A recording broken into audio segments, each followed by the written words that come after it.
maximalist, or do you as well consider the No, existence of altcoins, stablecoins? I mean, I think stablecoins have a function for traders and for people who are not able to have short-term volatility, basically, in some use cases. And I think that most altcoins are just copies of other coins, but there are a few with some innovations, and the coins are effectively described as utility coins. The story is that you would buy this utility coin to use the feature of this network. And so I think people should make a distinction between innovation and the pricing or the value of the utility coins, because I think it doesn't make a lot of sense to buy a utility coin before you want to use the service. So if you want to take a bus, you would buy the ticket and then get on the bus. You wouldn't buy 5 years worth of tickets in advance, because generally anything technology related gets cheaper and faster. And so if you buy it in advance, you'll probably lose money because it will be cheaper in the future. But nevertheless, I think the altcoins get mispriced due to speculation and a sort of incorrect assumption that if Bitcoin has a value that can grow with adoption, that the utility coins can too, and I don't think that's logical. So we'll see how it evolves, but in the long term, I think that should, market rationality should return. Now, of course, there is another type of market, which is a casino, and so you could view probably most of the altcoin use is actually speculative, right? And so that is a different kind of market. It's not really trying to use a functionality. It's more about speculating on the price of something. So some people like to gamble, so that you could see the casino persisting, but of course it's very high risk because there are 20,000 altcoins and there are 1,000 new a month or something at this point. So most of them will fail in a short period of time. And have you ever bought any altcoins, or do you hold any altcoins? No.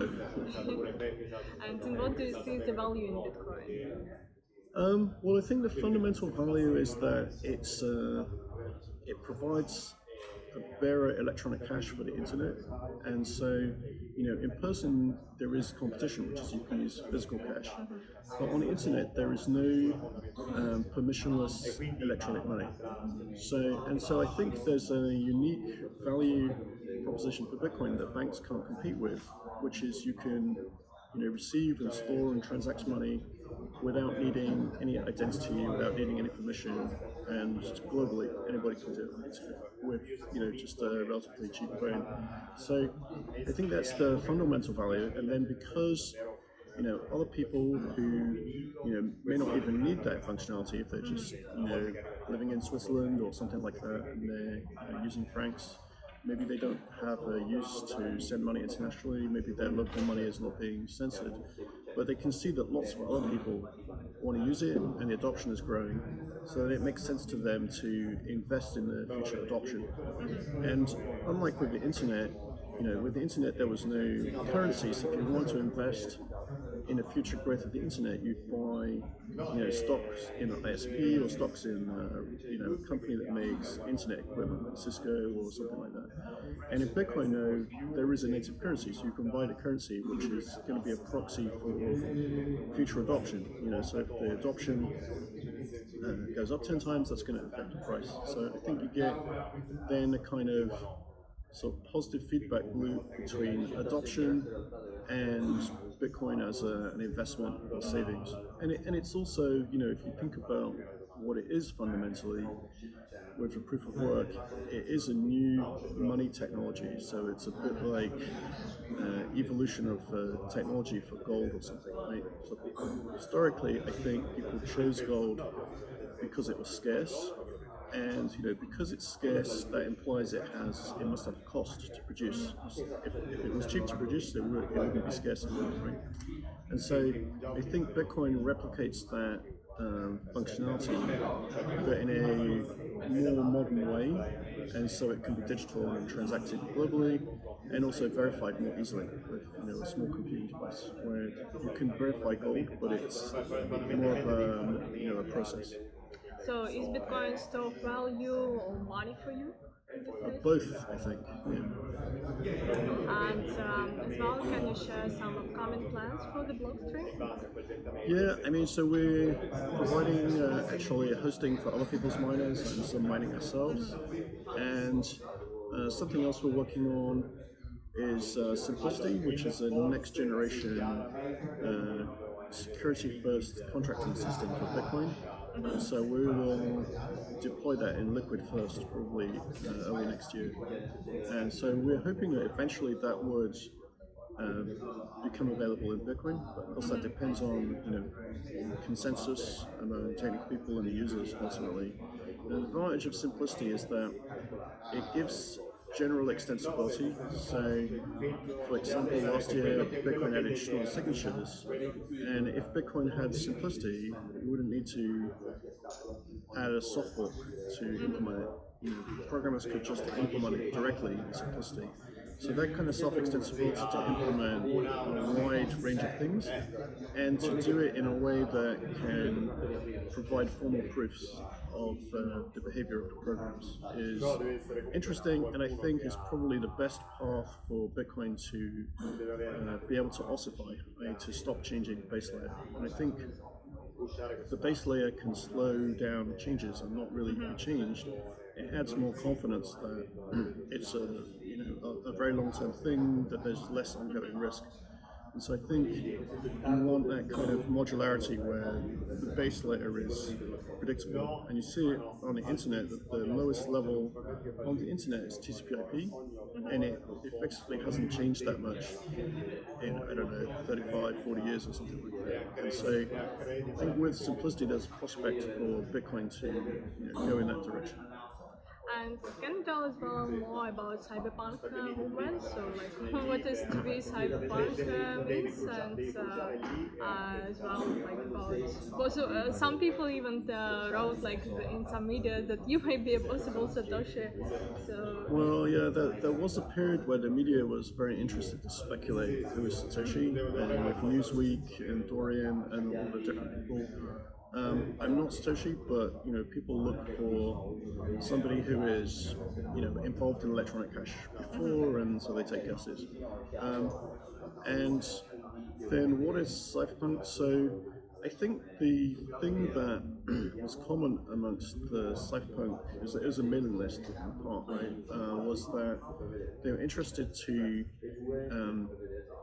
improve individual sovereignty and to assert rights to privacy online, whether that's communications or financial, being able to pay for things with electronic cash, and to do it in a way just by building technology that people would use. So not by asking permission and trying to work with a business relationship with ISPs or banks or something like that, but just to build peer-to-peer software or open source software, and people would use it. And the idea really is that change in society comes from the individual first, and then eventually the regulators will catch up. and talking about identity of Satoshi, do you think it's one person or it may be a group of people? My guess is it's one person, but just because there's not much diversity in the code, and maybe if there are too many people, it would be hard to keep a secret, I guess. So, but it's hard to say, I'm sure.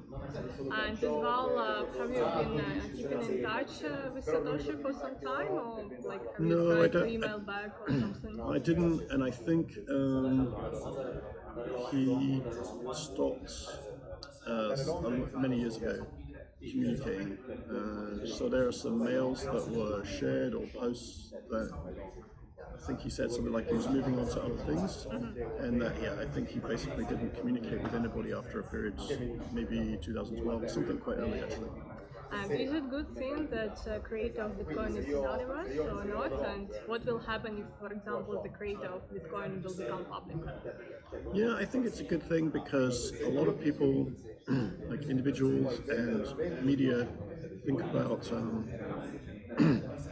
they think about the world in a hierarchical way. So when they hear about something, they assume it's a company and they want to know who's the CEO of the company or who's the mayor of the town. And their assumption is that if they can talk to that person, they can get change they want. And so I think it's better for Bitcoin that there is nobody in charge. It's a little bit chaotic because there's no company, there are hundreds of companies, hundreds of developers, and so any kind of discussion about optimizing something or changing something is very noisy, and people are having a discussion in public. But I think it does help ensure that Bitcoin is viewed as a discovery and a commodity rather than a product of one company or something like that. So I hope, I think that probably we'll never know who Satoshi was because it's been many years, right? But I hope that people are evolving their thinking due to previous issues, that it's important that no individual becomes too influential, because there have been a history of individuals becoming effective spokesperson or contact points for the media, and then them doing something silly and becoming a communication problem for Bitcoin. So I hope people would keep that lesson if Satoshi reappeared and started communicating it or something. And how do you see current market and what macroeconomic changes may push the market forward, or as well what developments in blockchain space may Yeah. be the next catalyst for the bull market? Yeah, plus the sort of economic situation with governments printing a lot of money and then more recently increasing interest rates, probably they will, print some more money before this is done. And in principle, that should be good for Bitcoin because Bitcoin is not printing money. So, if they print 25% more money in the long term, that will, the physical goods you can buy haven't changed. And so ultimately it should make everything higher priced in dollars. And so with Bitcoin, there's no elastic supply. The amount is constant, the total amount is known.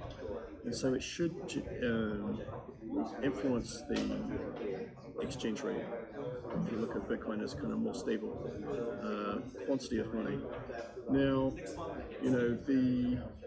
I think Bitcoin price is more driven by adoption, and there are different types of adoption. So the emerging market adoption is because they don't have banking, and sending money internationally is difficult, and so the remittance payments are good.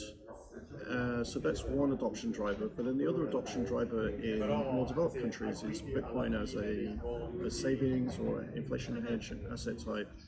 And even through the last year, where Bitcoin price has been sideways or relatively low, the financial institutions have been continuing to add support for Bitcoin to their customers. So I think a lot of the inputs are there for Bitcoin to take off again. I think the other thing to look at is the price of Bitcoin. There's a metric which is the 200-week moving average, so basically the 4-year average price, and that price is about $23,000 at the moment. And so I think a better way to think about the value of Bitcoin is to look at that average. And then if the price is over it, maybe it's a bit of a bubble, and if it's under it, it's underpriced. So from that point of view, it's underpriced at the moment. But that doesn't, it's much less volatile, and it tends to go up only slowly. So I expect that trend to continue for years, because it seems reasonable to me that Bitcoin should be able to reach the same kind of adoption as gold, for example. It's not as established, and banks are not owning it themselves very much yet. But it's a lot easier to use. You can use it at a distance. Anybody with a smart can use it. It's more functional, right? You can use it for small payments. Gold doesn't have those kind of benefits. So it has benefits and disadvantages. And so if it reaches the same adoption level as gold, then a Bitcoin price would be probably 500,000 a coin, which is already a lot higher than today. And after that, I'm not sure. It's, Safety Namus has this book, The Bitcoin Standards, and he's thinking that Bitcoin might go on after that to displace other forms of wealth storage where people will use real estate. So they'll buy an apartment as an investment, or they'll buy art, or of course they'll buy bonds and things like that. And so if Bitcoin ultimately shows itself to be a better savings technology than that, I mean, those are, there are side effects to using non-monetary things as a savings. So it pushes up the price of housing, decreases people's enjoyment of housing. It's harder to buy housing because people are using it as a store of value, and buying houses they're not using much and things like that. So I think it could be ultimately more efficient for society to swap those unproductive uses of functional things for money like Bitcoin. And really, most people are not aiming to be an investor, and it's difficult to be an investor. You're taking a risk. So if there's a way to store value that doesn't involve having to be an active portfolio manager or relying on an investment manager, then that would be attractive to a lot of people. So it seems plausible to me, but it's hard to predict longer term. And you mentioned as well adoption by underdeveloped or developing countries, but now it seems with the appearance of stablecoins, those people have big adoption of stablecoins rather than Bitcoin. They do, yeah. And I think it depends a bit, how long they're going to hold it, right? So they can certainly transfer Bitcoin and convert it into a local currency. And in some countries, the currency is very inflationary. So, if they get paid, they will spend the money quickly because they know it's going to fall. So they won't use the local money for savings. So they might keep some Bitcoin as a saving because it's somewhat volatile, right? Or they might use a foreign currency like the US dollar, either in paper cash or in a stablecoin. But yeah, I mean, I think it's not really the same thing because a stablecoin always involves a trusted party that has the dollars, and Bitcoin doesn't have that. So it's different. Like it's censorship resistant. You can't freeze it, and so on. And the stablecoins don't ultimately have those properties. So you could view different use cases. The censorship resistance and freezability. Bitcoin is the only thing that can do that. The stablecoins are relatively permissionless, but it's not as clear that permissionlessness can be lost. Because ultimately, if people are issuing a US dollar stablecoin, the US banking regulators might have something to say about that, and they might erode its properties. Thank you for such interesting conversation. Thank you.